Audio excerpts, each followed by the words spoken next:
The cooking the housemaid makes is so terrible. Throw it all away and let's order pizza today. My mother-in-law and brother-in-law, who don't help with any household chores, had moved into my house and kept saying whatever they wanted. I felt I had reached my limit with this lifestyle, so I decided to end their lives. I'm Penelope, turning 30 years old. Finally, my life has settled down, and peaceful days have returned. It all began when I attended a company drinking party. It was there that I met my ex-husband Sebastian. I first met Sebastian at a drinking party, and we immediately hit it off. We became close quickly, exchanged contact information, and started going out for drinks together regularly. Even though we worked in different departments at the company, he would wait until I finished work and would listen kindly when I complained about making mistakes. He was supportive and empathetic when I had personal concerns, and being with him became a comforting time for me. And it seemed Sebastian felt the same way. He asked me to become his girlfriend. I was really happy and we started dating. After that, we did typical things that couples do. Going on trips on weekends, having dates nearby places, and that kind of stuff. Then, around 2 years into our relationship, Sebastian proposed to me. I had a strong feeling that I wanted to marry him, so I happily accepted his proposal. Both my parents and Sebastian's parents gave their consents to our marriage, so we began preparing for the wedding while working. It was a bit challenging, but I felt fulfilled and happy throughout the preparations. Finally, we were able to have our wedding ceremony, and everyone congratulated us. After we got married, Sebastian moved into the apartment my father had bought for me. Even after marriage, Sebastian remained kind and shared household chores with me.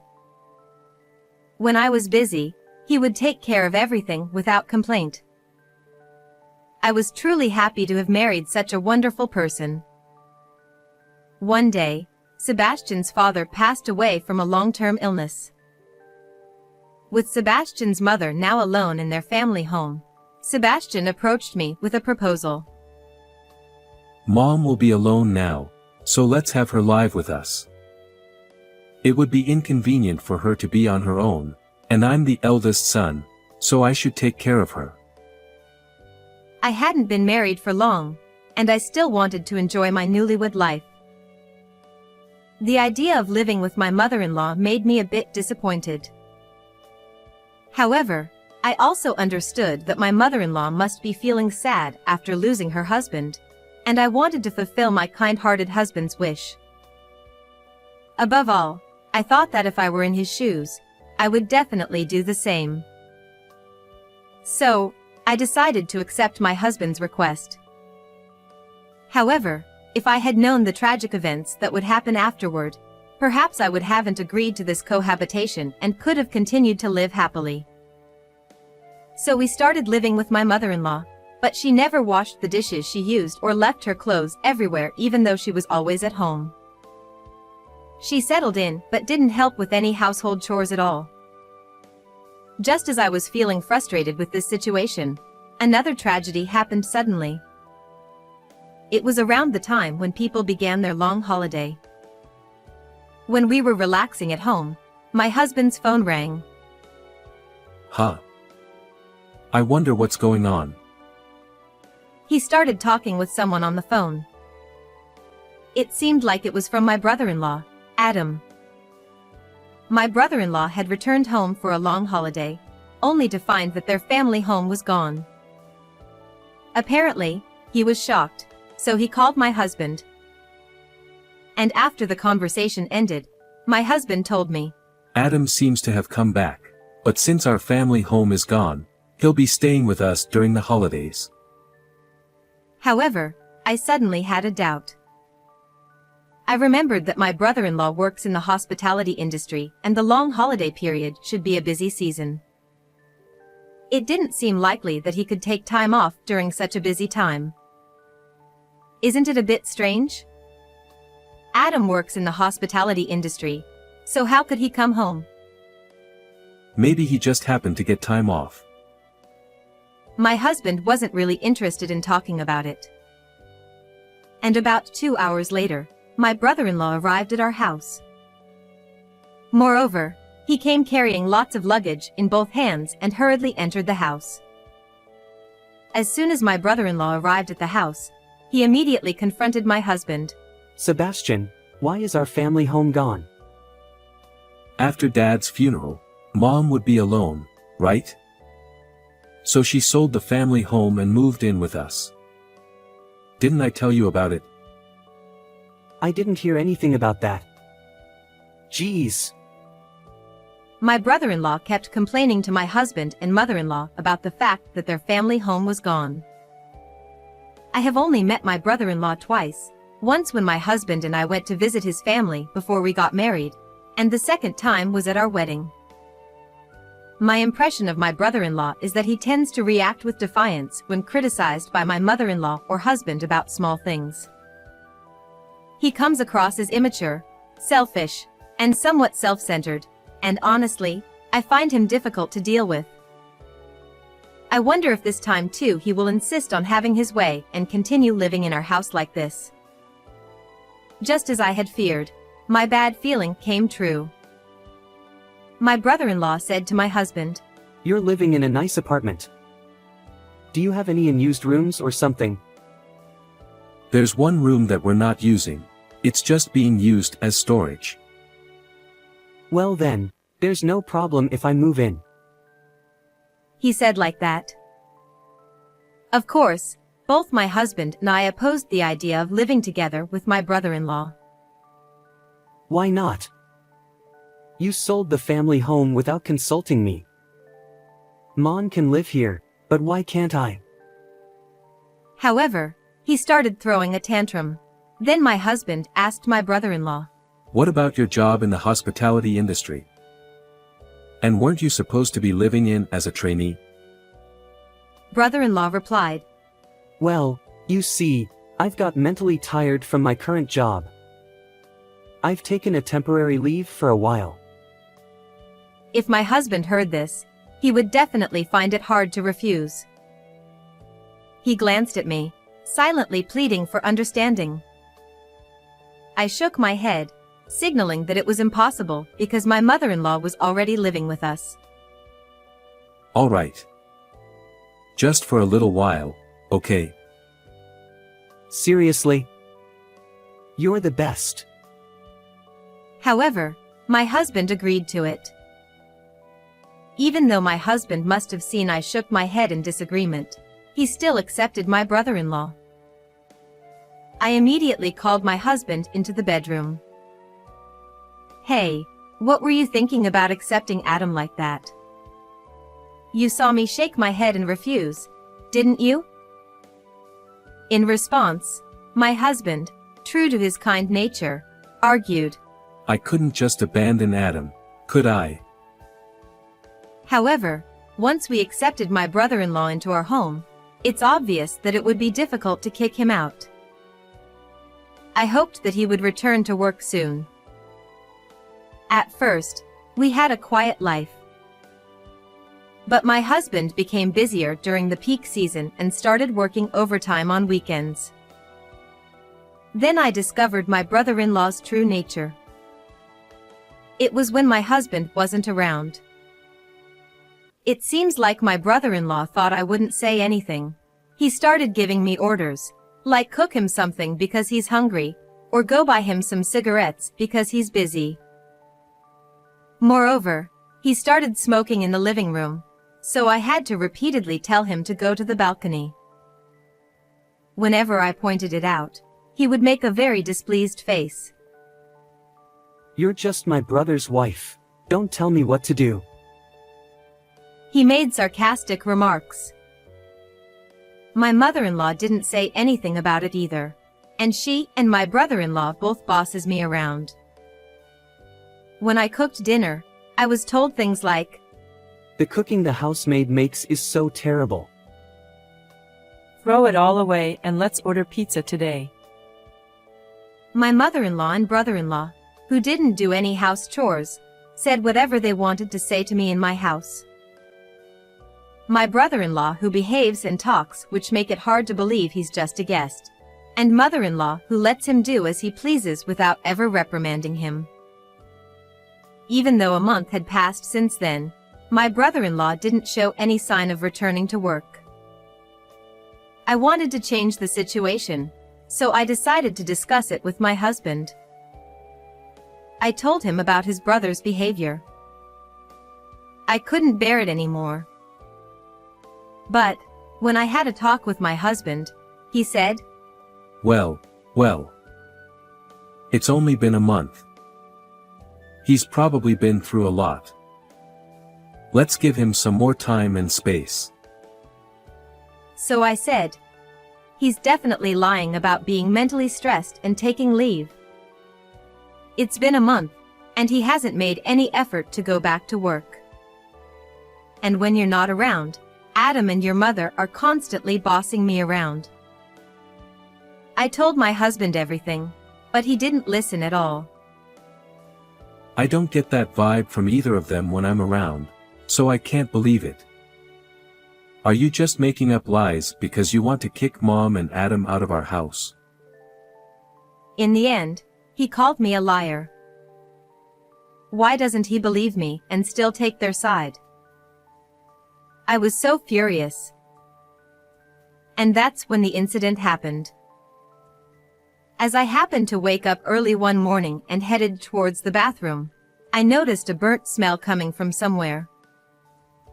I tried to locate its source and found it was coming from my brother-in-law's room where he was sleeping. I hurriedly opened the door, only to find my brother-in-law had been smoking in bed, and it seemed the cigarette had not been extinguished. There was a burnt spot on the mat where it had fallen. I rushed to get water and managed to extinguish the fire, and I woke him up and yelled at him as I couldn't hold my anger any longer. What were you thinking? I've told you many times not to smoke inside the house. Upon being awakened, my brother-in-law seemed somewhat surprised but quickly responded to me with annoyance. The fire's already out, right? Don't bother waking me up over something done. You're just my brother's wife, so don't get bossy. I couldn't stand him anymore. You know what? You're lying about being mentally stressed and on leave, aren't you? You keep going against everything I say and throwing tantrums like a child. Have some awareness that you're just a guest here. If my husband hadn't allowed it, there's no way I would have let you live here. I let it all out. Upon hearing the commotion, my mother-in-law and husband intervened. Hey, Penelope. What's this all about? How dare you say such things to my son? He's going through a tough time at work right now. How can you yell at someone like that? Unbelievable. That's right, Penelope. Apologize to my brother. What you said just now was way out of line. My husband and mother-in-law ganged up on me, blaming me for everything. Meanwhile, my brother-in-law watched the scene with a smirk on his face. I couldn't understand why I was the one being blamed. I've accommodated my mother-in-law, who became a widow, and my brother-in-law who barged in after taking leave, just as my husband wanted. Yet, instead of reprimanding his brother, he joined my mother-in-law in blaming me. And my husband added, I've heard from my brother that you're always scolding him when it's just the two of you. How dare you treat him like that just because you want him to leave? I've even considered divorce and have already signed the divorce papers. Cool off and think about it. All right. If you're going to take your brother's side like that, then I'll divorce you or do whatever it takes. I'm leaving this house. I've reached my limit, and as I prepare to leave for work, I've decided I will never forgive them. That day, I was irritated all day, and I got calls from my husband several times, but I ignored them all. I finished work and then got home, determined to expose my brother-in-law's lie. I found the house key wouldn't work. No matter how many times I tried to unlock the door, the key wouldn't turn, so I called my husband. Then he said me. I've changed the locks at home, so don't bother coming back. Reflect on your actions, and if you're truly sorry, I might let you back in. I'm considering divorce, so think carefully about your next steps. Furious that it seemed like I was being blamed, I called my parents. My parents said I could stay with them until this situation settled down, so I told them all the details. Upon hearing this, my father became furious. Unbelievable. I'll make sure they regret this. He then made a phone call to someone. Shortly after, a lawyer whom my father had presumably called arrived at the house. Afterwards, my father and the lawyer discussed matters regarding the apartment he had bought for me. Since the apartment is in my father's name, he said he would sell it immediately. I wanted a divorce, so it was necessary for my husband to agree to this. However, he had already signed the divorce papers, so there didn't seem to be any issue with that. It would take a week for my father's apartment sale to be completed, so until then, I commuted to work from my parents' house. Finally, after a week had passed, I went to my husband's house with my father and the lawyer. When I rang the intercom, my husband answered. Penelope, have you finally cooled off? Wait, Penelope's dad, and... who is that person? As I explained, I had brought my father and the lawyer with me. My husband became flustered. We entered the living room and got straight to the point. I want you to leave this house right now. What? Right now? Sebastian stammered nervously, clearly intimidated by my father and the lawyer. Then my brother-in-law and mother-in-law intervened. Here we go again. I said I'd leave once I get better. That's right, Penelope. Adam is still emotionally unstable. Please cut him some slack. If you want Adam to leave that much, why don't you leave instead? My brother-in-law and mother-in-law were both being selfish and unwilling to listen to me. Seeing no other option, I asked the lawyer to explain on my behalf. All of you need to leave the house. The owner has decided to put this house up for sale. The lawyer's explanation seemed to shock them. Huh? What? What do you mean? This house belongs to Sebastian, right? Sebastian, you haven't sold it, have you? Just because it belongs to my brother doesn't mean his wife has the right to sell it without permission. Then my father spoke up. This house was a gift from me to my daughter, given when she became a working adult. In fact, the contract is in her name. So, there should be no problem if she decides to sell this house. He then presented the contract documents to my husband and his family. Upon seeing the documents, my husband, mother-in-law, and brother-in-law turned pale. Then I said to my husband, "Hand me the divorce papers that you said you've already signed. You wanted a divorce too, so there shouldn't be any issue, right?" I just got in the heat of anger. Just got in the heat of anger? Yet you signed the divorce papers beforehand. That makes no sense. Stop making excuses and just hand it over. Or should we both hire lawyers and settle this through negotiations? In that case, we might need to send certified documents to your company. My husband quickly brought the divorce papers. Then I signed the papers as well. Well then, this is it. Leave by the end of this month. I think you understand, but if you don't leave, it'll become a police matter. With that, I got up to leave. This is no joke. My brother-in-law shouted angrily as he stood up and tried to grab me. If you lay a hand on us, I'll call the police immediately. For someone supposedly mentally unstable, you're quite aggressive, aren't you? Why don't you get back to work? However, as I said so, he started punching the floor in frustration. Damaging property is also a police matter, you know. I quickly added. Damn it. All right. My brother-in-law yelled in frustration, thrashing about. After that, thanks to the lawyer, the proceedings went smoothly.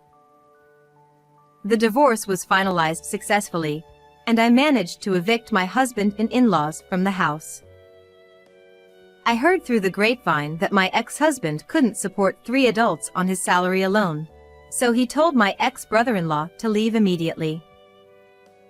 Then, unable to tolerate my ex-husband's words, my ex-brother-in-law reportedly punched him and got arrested by the police. Apparently, this incident shocked my ex-mother-in-law and caused her to develop depression. As for me, I used the money from selling the apartment to buy a new house with my parents, and now we're living happily as a family of 3.